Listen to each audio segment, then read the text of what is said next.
जहान उर्दू के मुअज़्ज़िज़ दोस्तों, अस्सलाम वालेकुम। एक नई वीडियो में खुशामदीद।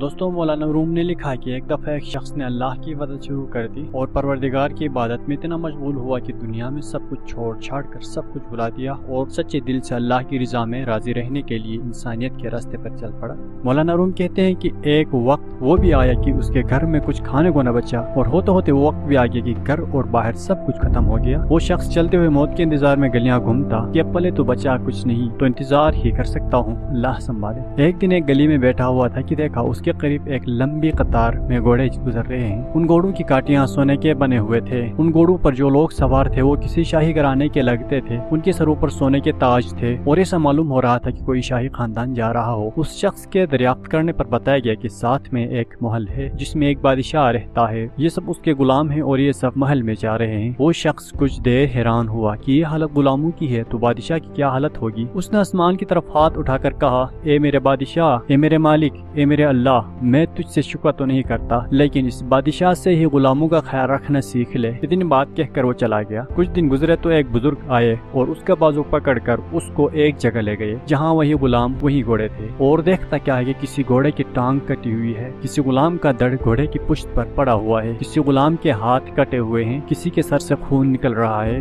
कोई घोड़े को जख्मी हालत में वापस लेकर जा रहा है। वो शख्स हैरान हुआ और बुजुर्ग से पूछा, जनाब आप कौन हैं और ये सब क्या माजरा है। उस वक्त उस बुजुर्ग ने कहा, ये वही गुलाम हैं जो उस दिन सोने में लिपटे हुए थे और आज ये एक जंग से वापस आ रहे हैं, इसलिए इनकी ये हालत है। मुझे ख्वाब में बस इतना कहा गया है कि उसे कहना बादशाहों के लिए कुर्बानियां देना भी गुलामों से सीख ले। यकीन जाने ये इतना बड़ा जुमला है कि पूरी जिंदगी की तकलीफें इस एक नुक्ते पर काटी जा सकती हैं। हम यहाँ घर बैठ कर ही बात कर देते हैं, जी दीन को ऐसा नहीं होना चाहिए, जी ये तकलीफ ऐसे क्यों आई, अल्लाह सब तकलीफें मुझे देता है, लेकिन दर हकीकत हमें कुर्बानी देना आया ही नहीं। आज मुख्तसर कहता हूँ, चाहे दीन का मामला सीधा करना हो, रिश्तेदारों का या दुनिया का, जिस दिन हम दीन के लिए, अपनों के लिए और दुनिया के लिए कुर्बानी देना सीख ले, उस दिन से अल्लाह रब्बुल इज्जत हमें ऐसी बादशाहत देगा जो कभी खत्म न होगी। बस अपने रब पर तवक्कल कर ले और देखें और जरा कुर्बानी देना सीख ले, फिर शिकवे भी कर लेंगे।